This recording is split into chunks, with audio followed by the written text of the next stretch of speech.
Good day mga ka-idol. Andito na, dumating na yung 3000 pure sine wave na inverter natin. Bubuksan natin mga ka-idol. Tapos maraming nagtatanong sa atin kung paano i-connect to sa low voltage natin ng hindi mabilis. Ngayon dahan-dahanin ko mga ka-idol kung paano ko i-connect to sa low voltage natin. Buksan muna natin.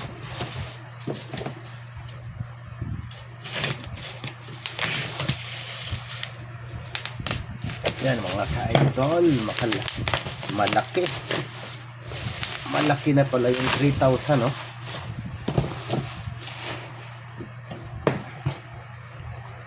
$3,000.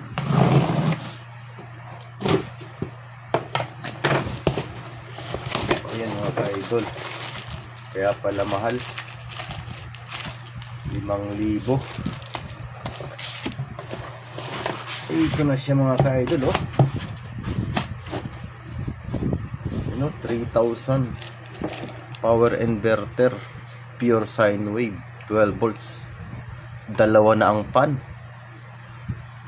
Oh, ayun, oh. Dalawa rin yung display niya, isa sa DC saka isa sa AC. Ba, meron pang RG45 na connection mga ka-idol. Oh, ito, ah. Ay mga ka-idol, i-convert natin to sa i-connect natin to sa ating low voltage. Ayun mga ka-idol, ito yung aparato natin. Ayun yung ETS, MPPT, mga breaker, may speeder rin, may wattmeter, at saka ito yung low voltage natin. Tapos ito yung inverter mga ka-idol. Ang laki. 3,000, oh. Swak na swak lang, oh. Yan.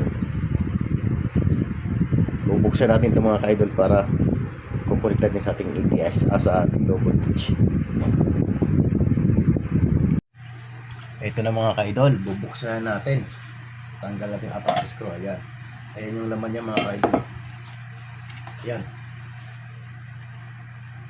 Grabe. Busog na busog. Ngayon mga ka-idol, para malaman natin kung yung kukunin nating isang wire papunta dito sa ating low voltage. Kaya ito lang mga ka-idol, yung connection na to sa positive at dito sa ating switch. Ito yung connection sa 0, konektado yan papunta sa positive dito mga ka-idol. Ayan, testirin natin na. Ito yung tester natin. Tadi mong babase rin mga ka-idol. Pili natin. Ayan. Ito mga ka-idol, oh. Ang positive ng konektado sa positive. Yan. Ayan. Kahit i-off on mo yan, nagbabase rin kasi andyan siya nakakonect sa 0. Ngayon, para malaman natin na yun talaga yun, sa kabilang switch tayo. Doon tayo sa isa.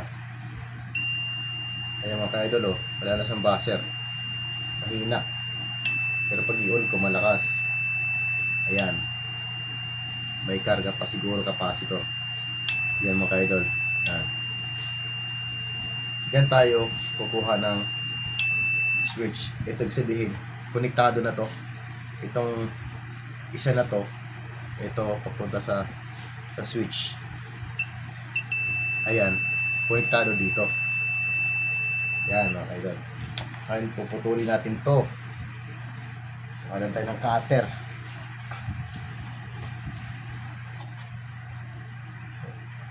Puputulin natin to mga ka-idol.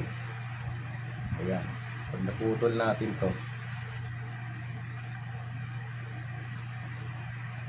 yan. Ito na yung i-connect natin. Galing sa low voltage ito. Kita ba? Ito, mga ka-idol. Ito yung low voltage. May nakabang na tayo ng wire sa positive. Tapos dito natin i-connect sa pinutol natin sa isang switch. Ito siya. Pag nadugtong na natin to dito, ito wala na sa connection direct dito sa positive. Ibig sabihin, ang magpapaon sa kanya, ito na yung magpapaon sa kanya, yung low voltage. Pag once na masupplyan to, magkakaroon siya ng trigger sa relay, mag-uon yung relay, kakaroon ng supply na positive to. Ayan, tapos magti-trigger na yung supply dito na positive sa switch lang naman. Tapos pag i-on mo yan, automatic magkakasupply na tong buong system natin, kasi itong malaki positive sa negative nakakonect dito yan sa ating main breaker dito mga ka-idol. Yan, pag may supply natin yung battery, ganoon lang kabilis. Itatanong kayo, bakit yung positive lang ang nilagyan ko? Kasi yung negative natin mga ka-idol, saka yung negative dito sa input saka sa output ay iisang connection lang, kaya no need ng magdalawang wire para masupplyan to. Positive lang, ganun lang kabilis mga ka-idol. Sayang wala tayong battery, hindi natin matesting. Ganun lang kadali mga ka-idol ang pag-connect ng low voltage. Kukunin lang yung isang linya ng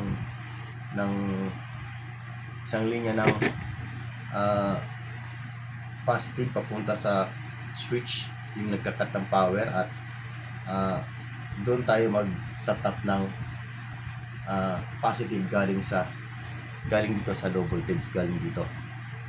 Ayan, ganyan lang kadali mga ka-idol, para di kayo nahirapan. Ito, wala na tong connection, lagyan natin ng tape o hayaan na lang ganyan, kasi safe naman din yan. Ayun mga ka-idol, salamat sa panonood. Sana maliwanagan kayo ng malinaw na. Ayan, ganito na ang connection yan. Pag once may battery kayo, i-on natin, ayos na, gagana na to. Tapos kayo na bahala mag-adjust ng low voltage ng limit niyo sa battery, full charge sa kalubat. Thank you for watching mga ka-idol. Ayan, kompleto na ating aparato. Ngayon mga ka-idol, nakakonect na. Mga ka-idol, nakakonect na siya sa ating low voltage, sa positive ng low voltage, hanggang dito sa isang switch natin. Parang yung sa switch lang tayo nagko-connect. Stereo natin mga ka-idol. Buzzer test tayo. Mula sa low voltage, ito mga ka-idol, sa positive niya, papunta dito sa ating switch. Ayan o, nagbabasa rin mga ka-idol. Tapos doon tayo sa kabilang contact ng switch.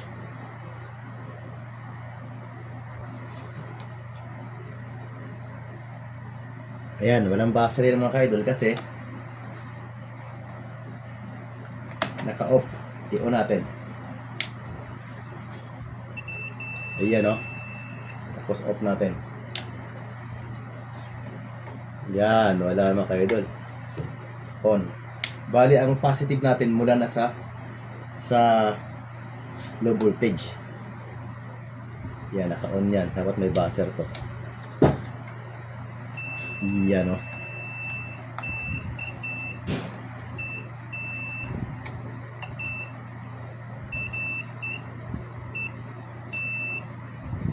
Hirap kumawak mga ka-idol eh. Yan. I-off ko mga ka-idol ha. On. Yan. Bali ang purpose ng connection na ito mga ka-idol, ang mag-uuna lang, mag-uuna na magsusupply ng on sa kanya galing dito sa low voltage sa positive. I-on niya yung buong unit para dumalo yung voltahe ng pinakami natin galing dito sa ating battery. Ayan, sana maunawaan mga ka-idol. Tanong-tanong lang ulit.